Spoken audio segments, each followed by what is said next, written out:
Olá, eu sou o Lailson Santos do canal Cinéfilo Eclético. O Massacre da Serra Elétrica de 2003 é um remake do clássico filme de terror de mesmo nome de 1974, que chocou todo mundo na época do lançamento por dizer se tratar de uma história real e pelo realismo do filme, que foi gravado com poucos recursos e atores inexperientes em situações precárias. E em 2001, o Michael Bay, que tinha recém lançado a Platinum Dunes, que era uma produtora de filmes independentes que tinha o objetivo de apostar em filmes de baixo orçamento, mas que tivessem potencial de trazer muito retorno financeiro, decidiu adaptar o Massacre da Serra Elétrica com uma nova roupagem e muito mais violento, já que o original tinha sido feito meio que em forma de documentário e de uma forma muito mais realista. Mas eles respeitaram toda a essência e a atmosfera do clássico setentista e ainda trouxeram coisas novas, e é isso que a gente vai ver agora.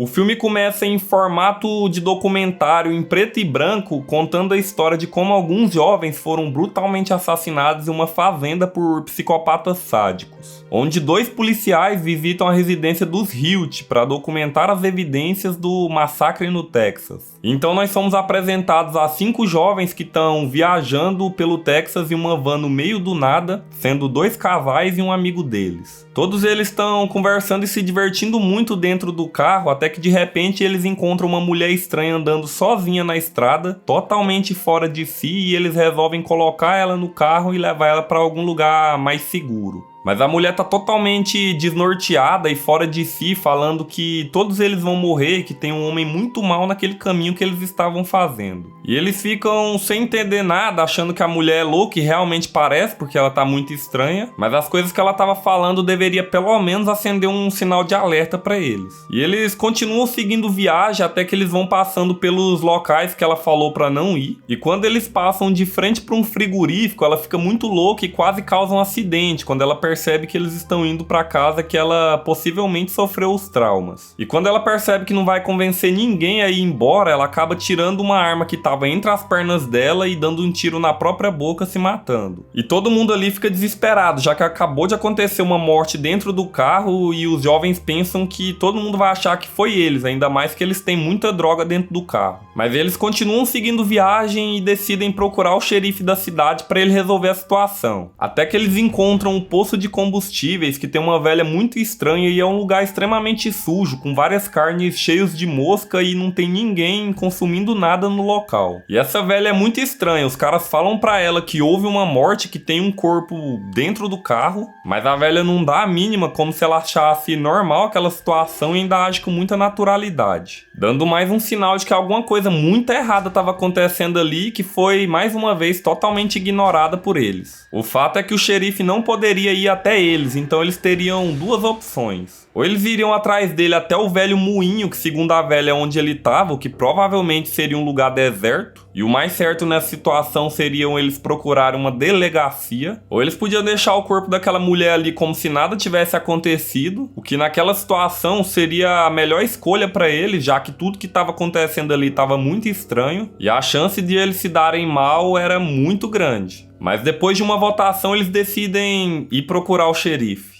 Então eles acabam encontrando um garoto chamado Jedidia, que conhece o xerife e diz que ele deve estar em casa se embriagando. Então a Erin e o namorado dela, o Kemper, vão até a casa mais próxima para pedir para ligar pro xerife. Lá eles encontram o dono da casa, que é um velho extremamente ranzinza e mal educado, que lembra muito o Eustácio do Coragem, o Cão Covarde. E o Kemper fica bisbilhotando a casa enquanto a Erin foi fazer uma ligação. E é uma casa muito suja e cheia de coisas nojentas, onde até os porcos ficam perambulando livremente. E logo ele é brutalmente atacado pelo Leatherface, um maluco de uns 2 metros, todo deformado, com uma marreta na mão, e é arrastado pro porão. E nisso o xerife Hoyt chega até os outros jovens e ele é um velho muito estranho e que não age com seriedade como um xerife deveria agir, além de ser muito sarcástico e ignorante. Além do mais, a arma que a moça usou para se matar coube perfeitamente no coldre dele. Essa deveria ser a gota d'água para eles meterem o pé o mais rápido possível dali, porque aquele xerife claramente estava envolvido de alguma forma na morte daquela moça, porque ele claramente era o dono daquela arma. Então ele enrola um plástico no corpo da mulher e obriga o Andy e o Morgan a colocar o corpo dela na viatura dele.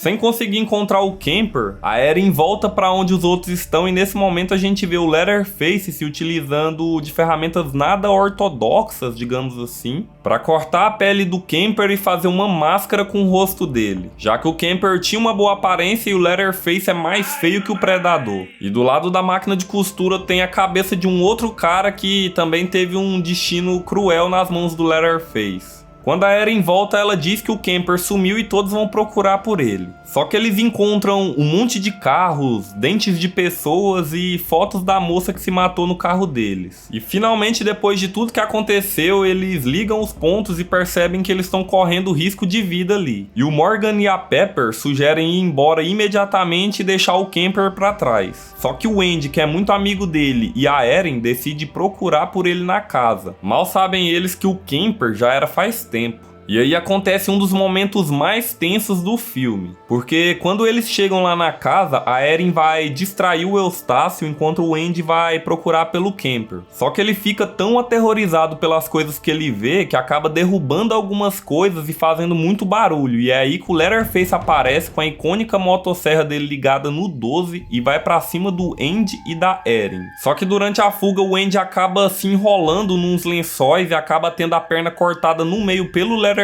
que leva ele dali pro porão e coloca ele num gancho ainda vivo. E a Erin volta traumatizada pra van pra tentar fugir, mas o xerife Hoyt aparece e começa a humilhar os três, fazendo um joguinho sádico com eles, principalmente o Morgan, pedindo pra ele encenar em detalhes como que a moça se matou e até entrega a arma pra ele. E o Morgan tenta atirar no Hoyt, só que é claro que o velho não é burro e tirou todas as balas da arma. E o Andy, coitado, tá sofrendo igual um condenado nas mãos do Leatherface, que coloca até sal grosso na perna dele. E o Hoyt leva o Morgan pra casa da família, deixando só as duas mulheres pra trás na van. E no momento que elas vão tentar fugir, o Leatherface aparece. E a Pepper, que não é a protagonista, sai correndo e é brutalmente assassinada pelo Leatherface. E quando ele se vira pra trás pra ir atrás da Erin, ele tá usando a máscara com o rosto que ele fez do Kemper. Mas a Erin logo cai em si e entra na floresta, onde ela encontra um trailer onde tá tudo calmo e o Leatherface para de perseguir ela. É claro que em situações normais, o mais correto seria a Erin passar direto daquele trailer e buscar pela estrada mais próxima ou ficar na floresta até amanhecer. Porque se tem gente vivendo ali naquele trailer, é óbvio que eles estão envolvidos com os outros psicopatas da região.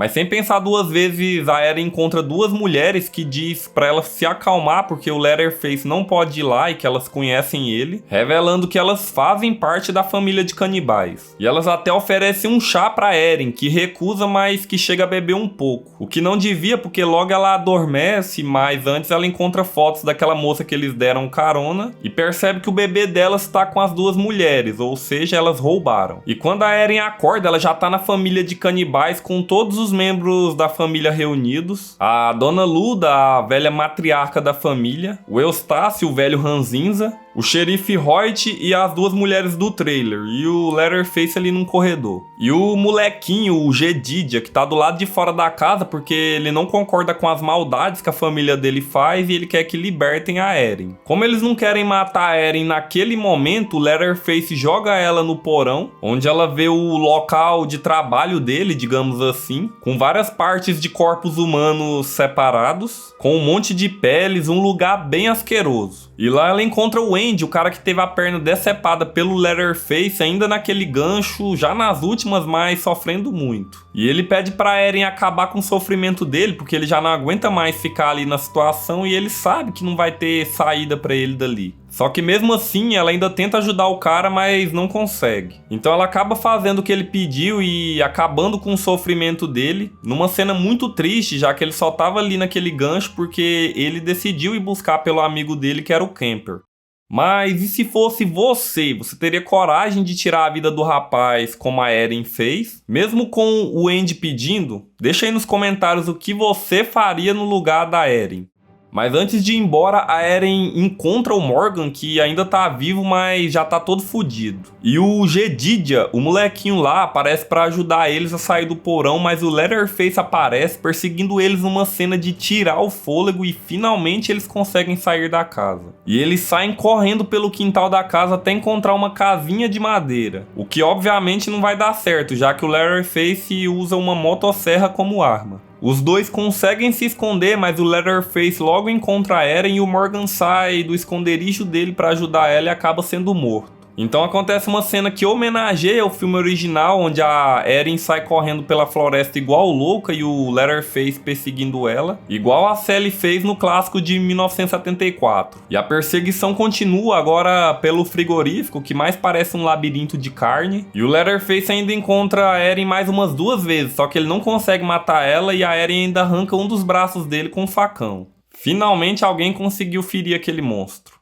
Saindo dali, a Eren encontra um caminhoneiro na estrada disposto a ajudar, mas o caminhoneiro para no posto de combustíveis da família. E ao invés da Eren explicar de forma racional por que ele não deve parar ali, ela age feito uma lunática e tenta tomar a direção do motorista, o que só piora a situação. E a coisa mais gratificante desse filme acontece quando o xerife Hoyt vai procurar pela Eren no caminhão, e ela consegue resgatar o bebê que tinha sido roubado da moça que eles deram carona, e com sangue nos olhos ela atropela o Hoyt várias vezes para garantir que ele nunca mais vai fazer mal para ninguém. E a Eren finalmente consegue se livrar das mãos daquela família de canibais e fugir dali em segurança com o bebê, mas não sem antes o Leatherface tentar impedir ela com a motosserra, mas sem sucesso. E a última cena do filme é os 2 policiais sendo mortos pelo Leatherface enquanto eles filmavam a casa, encerrando o documentário. O Massacre da Serra Elétrica com certeza é um dos melhores remakes dos filmes de terror, já que ele tem toda a essência do filme original, inclusive se passando no mesmo ano do primeiro filme. Mas ao mesmo tempo trouxe coisas novas, mostrando uma nova abordagem. Ele é de longe o filme mais brutal e violento de toda a franquia, e é um filme que consegue aterrorizar todo mundo, porque esse Leatherface aqui é um monstro. Eu mesmo assisti esse filme quando eu tinha uns 10 anos de idade, eu lembro que eu fiquei umas 3 noites sem dormir direito de tanto medo.